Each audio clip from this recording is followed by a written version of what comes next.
ముందుగా లక్ష్మణ్ చెప్పండి ఏంటి అవును మీరు విజయనగరం ప్రాంతం మీ పక్క ప్రాంతంలో ఉండి ఇద్దరు శ్రీకాకుళం జిల్లాకు చెందిన ఆయన మాజీ మంత్రి గారు మాజీ స్పీకర్ గారు ఓ పక్క ఈయన అరెస్టు మరో పక్క ఆయన ఏమైనా అజ్ఞాతంలోకి వెళ్ళిపోయారట భూమనం 100 కోట్లు స్కామ్ చేశారని చెప్పి అక్కడ గొడవ అవుతుంది జక్కంపూడి రాజా మీద ఎస్సీ ఎస్టీ కేసట అసలు ఏం జరుగుతుంది వర్మ గారు మీకు అలాగే ప్యానల్ తోటి ప్యానలిస్టులకి డబుల్ అండ్ వీక్ష యాజమాన్యానికి హృదయపూర్వక నమస్కారం అండి. జగన్మోహన్ రెడ్డి గారు జగనన్న 2.0 అన్న వెర్షన్ తీసుకొస్తే నారా లోకేష్ గారు రెడ్ బుక్ రాజ్యాంగం 2.0 వెర్షన్ తీసుకొచ్చినట్టుగా ఉన్నారు. ఎందుకంటే ఈ రెడ్ బుక్ రాజ్యాంగం ద్వారా ఎవరైతే ప్రభుత్వం యొక్క వాళ్ళు చేస్తున్నటువంటి తప్పులని అక్రమాలని అవినీతి పైన నిరంతరం పోరాటం చేసి ప్రజా గొంతుకే మాట్లాడుతున్నటువంటి ఎవరైతే బలమైన గొంతుగా వినిపిస్తూ ఉన్నారో శ్రీధర్ అప్పలరాజు గారు అవనియండి, భూమన కరుణాకర్ రెడ్డి గారు అవనియండి, అలాగే రాజా గారు అవనియండి, అలాగే స్పీకర్ గారు అవనియండి, అలాగే చాలా మంది మా పార్టీలో బలమైన గొంతుగా ప్రజల గొంతుగా మరి వినిపిస్తూ ఉన్నారో వాళ్ళ మీద ఇటువంటి అక్రమ కేసులు బనాయించి ప్రశ్నిస్తే పాతేస్తాం, కూటమి ప్రభుత్వాన్ని ప్రశ్నిస్తే మేము పాతేస్తాం అనే విధంగా కేసులు పెట్టి వాళ్ళ నోరులు మియించాలనో వాళ్ళు భయపెట్టాలనో చూస్తున్నటువంటి కూటమి ప్రభుత్వానికి మేము ఒకటే చెప్తాం సార్. ఎక్కడైనా మనం చూస్తాం ఒక హిట్ రన్ కేసులో కానీ రోడ్ యాక్సిడెంట్లో మనం చూస్తే మామూలుగా కేసు పెడతారు, కానీ మర్డర్ కేసులు పట్టరు సార్. మర్డర్ కేసులు పెట్టి ఇరికించి ఇటువంటి సునకానందం పొందే విధంగా నేను ఎక్కడ చూడలా. ఇది కొత్తగా తీసుకొచ్చారు. గతంలో బోండా ఉమ్మగారు వాళ్ళ అబ్బాయి ఇలాగే కార్ రేస్ చేసి ఆ కార్ రేస్లో ఇద్దరు చనిపోయారు ఆయన ఆ యొక్క విధానంలో. మరి ఆయన మీద అప్పుడు మరి మర్డర్ కేసు అనేది ఫైల్ చేయలేదే. ఏదైతే మోటార్ వెహికల్ యాక్ట్స్ మీ హయాంలోనా ఏమండి మీ హయాంలోనా వాళ్ళ హయాంలోనా సరే మా హయాంలోనా వాళ్ళ హయాంలోనా ఎవరి హయాంలోనా సరే కాదు బోండా ఉన్నది ఎవరండి అప్పుడు ఆ ప్రభుత్వం మీదా వాళ్ళదా?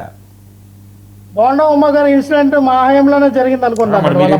మీరే యాక్షన్ తీసుకోలేదు అయితే కరెక్ట్ కాదేమో అది, లేదా ఎందుకు తీసుకోలేదు వినాలి సార్. ఇక్కడ యాక్సిడెంటల్ కేసు అనేది వేరు, మర్డర్ కేసు పెట్టి వేధించడం వేరు సార్. మర్డర్ కేసు అనేది చాలా తప్పు సార్. అటువంటి కేసులు పెట్టి ఈ రోజున శ్రీధర్ అప్పలరాజు గారిని తీసుకెళ్లి అరెస్ట్ చేయడం దీన్ని తీవ్రంగా ఖండిస్తా ఉన్నాం.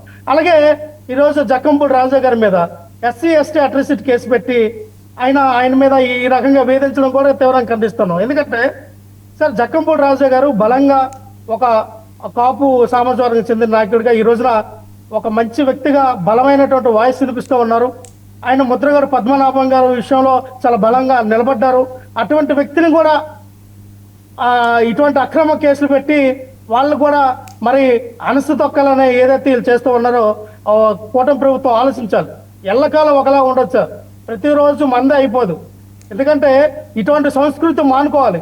అంటే మేము ప్రశ్నిస్తే ఈ రకమైనటువంటి అక్రమ కేసులు బనాయించి మేము ఎవరిని కూడా ప్రశ్నించనవ్వం అని అంటే ఇది ఒక నియంత్రితమైనటువంటి పరిపాలన వైపు వెళ్ళడం మనం చూస్తూ ఉన్నాం.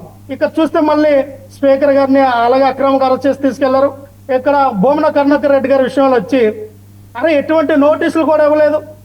ఆల్రెడీ అది కోర్టులో వాళ్ళు వేయడం జరిగింది. భూమన కరుణాకర్ రెడ్డి గారు కోర్టులో వేశారు, దానికి సమాధానం చెప్పండి అని చెప్పి ఎటువంటి నోటీసు కూడా సర్వ్ చేయకుండా ఎంఆర్ఓ ఆర్డీఓ గారు డిఎస్పీ సిఐలు ఎస్ఐలు అందరూ కూడా ఒక 200 మంది పైగా అందరూ వెళ్ళి బుల్డోజర్తో ఆ యొక్క కాంపౌండ్ వాళ్ళు పగలగొట్టడం కానీ ఇవన్నీ చేస్తే మీరు ఏం చేద్దామని అంటే ఆయన నిరంతరం తిరుపతిలో ఉంటూ తిరుపతిలో జరుగుతున్నటువంటి ఆ తిరుపతి దేవస్థానంలో జరుగుతున్నటువంటి అన్యాయాల అక్రమాల పైన లోపాల పైన ఆయన నిరంతరం తన యొక్క గొంతుని వినిపిస్తే ఆయన యొక్క గొంతుని నొక్కాలని ప్రయత్నం చేస్తే ఆస్తులు ధ్వంసం చేస్తే అన్ని మానసిక క్షోభకు గురి చేస్తే ప్రశ్నించడం మానేస్తారు అని ఆలోచన విధానంతో ఉందా కూటమి ప్రభుత్వం? నాకు అర్థం కావట్లేదు.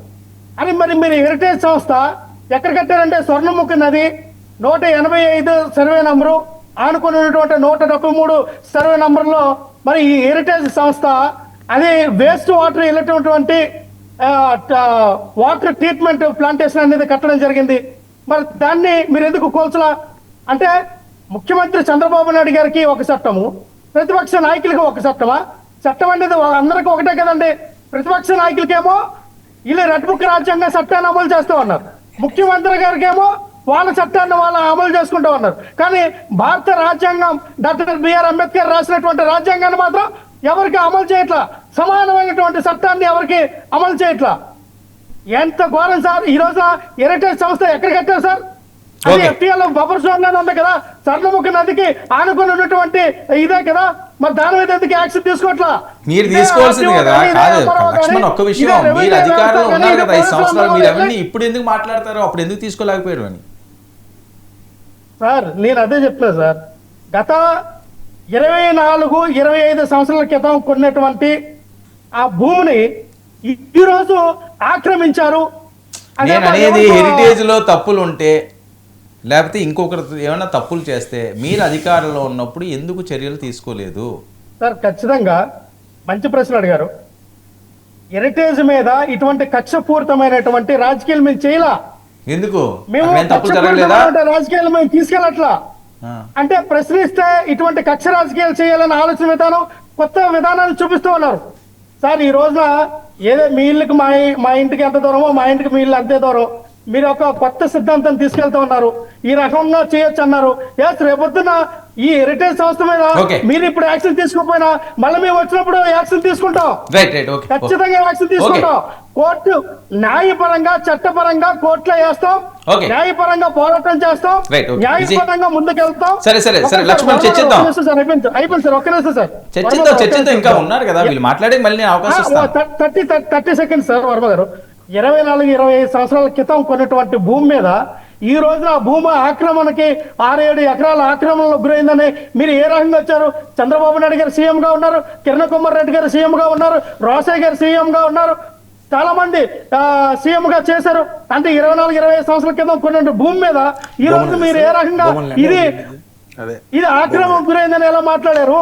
ఓకే సరే చర్చిద్దాం. విజయ్, ఏంటి హెరిటేజ్ని వాళ్ళు మన వల్ల కక్ష సాధింపు చర్యలు చేయకూడదు కదా అని వదిలేశారట. ఆల్నవనియండి మీ పార్టీ శ్రేణులు చేసే తప్పులన్నింటినీ మీరు ఇప్పుడు వాళ్ళకి పాఠాలు నేర్పుతున్నారట, రేపు మీకు అప్పచెప్తారట. సరే, చిన్నప్పుడు స్కూల్లోకి పోయి చక్కగా పాఠాలు చదువుకొని అన్నీ అప్పుడే అప్పచెప్పుంటే ఇప్పుడు ఈ విధమైనటువంటి పరిస్థితి వాళ్ళకు ఉండేది కాదు. రాజ్యాంగ విరుద్ధంగా రాజ్యాంగానికి వ్యతిరేకంగా ప్రవర్తించేటువంటి మనస్తత్వం వచ్చేది కాదు. రాజ్యాంగబద్ధంగా నడుచుకునేవాళ్ళు.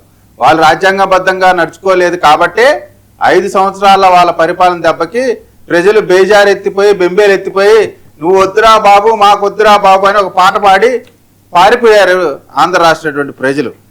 సరే, అనేకమైనటువంటి అంశాలు సోదరుడు చెప్పాడు, నేను ఒకటే చెప్తా ఉన్నాను. ముందుగా సీదిరి అప్పలరాజు మాజీ మంత్రి, ఆయన ఏ విధమైనటువంటి లాంగ్వేజ్ మాట్లాడతాడు, ఆయన వ్యక్తిత్వం ఏ విధంగా ఉంటుంది అనేది అందరికీ కూడా చూసినటువంటి పరిస్థితే.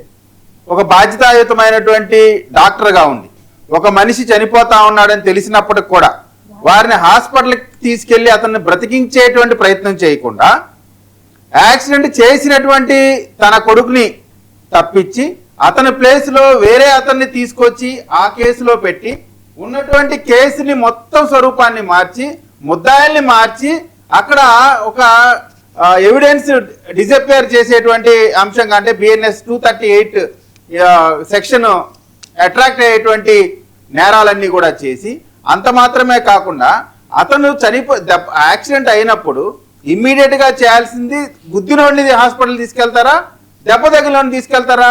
వీళ్ళేం చేశారు, ఎవరైతే వాళ్ళ బాబు యాక్సిడెంట్ చేశాడో అతను హాస్పిటల్ తీసుకెళ్లారు తప్ప దెబ్బ తగిలిన అతను తీసుకెళ్ళారు. అందువల్ల ఏం చేశారు, కల్పబుల్ హోమైసైడ్ అనేటువంటి కేసు సెక్షన్ ఇక్కడ అట్రాక్ట్ అయింది. ఏ సెక్షన్? 103(1).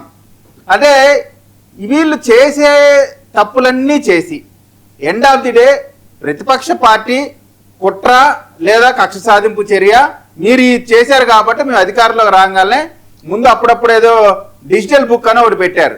డిజిటల్ బుక్ లో పెడితే వాళ్ళ పార్టీకి సంబంధించిన మన విడుదల రజనీ గారి గురించినటువంటి కంప్లైంటే మొదటి కంప్లైంట్ గా వెళ్ళింది. ఇదేదో తేడా కొడుతుందిరా సీనా అని చెప్పి అన్నట్టు ఇది కాదని చెప్పి మళ్ళీ 4 రోజులు అటు ఇటు తిరిగి ఏదో మళ్ళీ ఇంకొక యాప్ తీసుకొచ్చారు.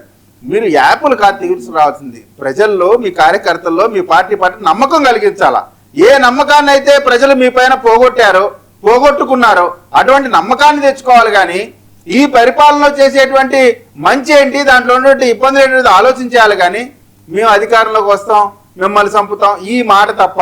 మీరు చూడండి, వైఎస్ఆర్ కాంగ్రెస్ పార్టీ అధికారం పోయిన దగ్గర నుంచి జగన్మోహన్ రెడ్డి గారి దగ్గర నుంచి చివరి కార్యకర్త వరకు ఎవరైనా సరే, ఏ డిబేట్లో అయినా సరే, ఎక్కడైనా సరే వాళ్ళు మాట్లాడేటువంటి ఒకే మాట, మేము అధికారంలో రాగానే ఒక్కొక్కరిని చంపుతాం, రూపాయికి రూపాయిన్నర, లేకపోతే 1కి 1.5, ఇవన్నీ కూడా చెప్తా ఉన్నారు. నేను అడుగుతా ఉన్నానండి, భారతదేశ రాజకీయాల్లోనే కాకుండా ప్రపంచంలో ఏ రాజకీయ పార్టీ అయినా సరే మాకు అధికారం ఏంటి, మేము ఎదురు పార్టీ వాళ్ళనో ఎదురు కార్యకర్తలను చంపుతామని రాజకీయం చేసేటువంటి రాజకీయ పార్టీ ఈ రోజు వరకు ఇన్ని రాజకీయ పార్టీలు వచ్చినాయి పోయినాయి అనేక మంది, కానీ ఏ రాజకీయ పార్టీ కూడా ఈ విధమైనటువంటి మానసిక దృక్పథంతో ఎవరు కూడా లేరు. అనేక మన ఈయన భూమన్ కరుణాకర్ సరే ఇక టోటల్గా సీదిరి అప్పలరాజు అనేటువంటి తప్పు చేశాడు కాబట్టి దానికి సంబంధించినటువంటి దాంట్లో ఈ రోజున చట్టం ముందు నిలబడాల్సినటువంటి పరిస్థితి. కేవలం కారణం ఏంటంటే సరే కొడుకు చేసినటువంటి తప్పుని తప్పిపుచ్చడమే కాకుండా వేరే వాళ్ళ కొడుకుని తీసుకొచ్చి ఆ కేసులో ఇరికించడం అనేది తప్ప కాదనేటువంటి చూడాలి. అంతేకాకుండా ఇంకా దీంట్లో దారుణమైన అంశం ఏంటంటే, చనిపోయిన ఆ కుటుంబాన్ని వెళ్ళి మీకు ₹1,00,000 ఇస్తాం, మా ఇంట్లో పని చేయండి, మా ఇంట్లో పనికి పెట్టుకుంటాం, పాసి పని చేయండి, మీకు పని ఇస్తాం, ఈ కేసును మీరు ఏమి పట్టించుకోమాకండి. ఇంతకంటే దారుణమైనటువంటి విధానం ఎవరన్నా చేస్తారా? అసలే వాళ్ళ ఇంట్లో మనిషి చనిపోయి అందుకే ఆ మంది నీకు అదేదో ₹1,00,000 కాదు ₹1,50,000 ఇస్తాము, నా బిడ్డ నాకు తెచ్చివు, లేదా నా ఇంట్లో నువ్వు పని చేయమని చెప్పి అదే ఆ బాధితురాలు ఎవరైతే చనిపోయాడో వాళ్ళ తల్లిగారు చెప్తా ఉన్నారు. ఇవన్నీ మనకి పనికిరావు. ఇవాళ ఆయన అరెస్ట్ చేసే క్రమంలో ఏదో ఏడ్చారు కాబట్టి ఆయన మీద సింపతి చూపించాలా, ఆయన ప్రతిపక్ష పార్టీ కాబట్టి ఆయన ఏం చేయకూడదు. ఈ వైఎస్ఆర్ కాంగ్రెస్ పార్టీ ఆలోచన ఎలా ఉందంటే, మేము ఎన్ని రకాల తప్పులు చేయాలో అన్ని రకాల తప్పులు చేస్తాం.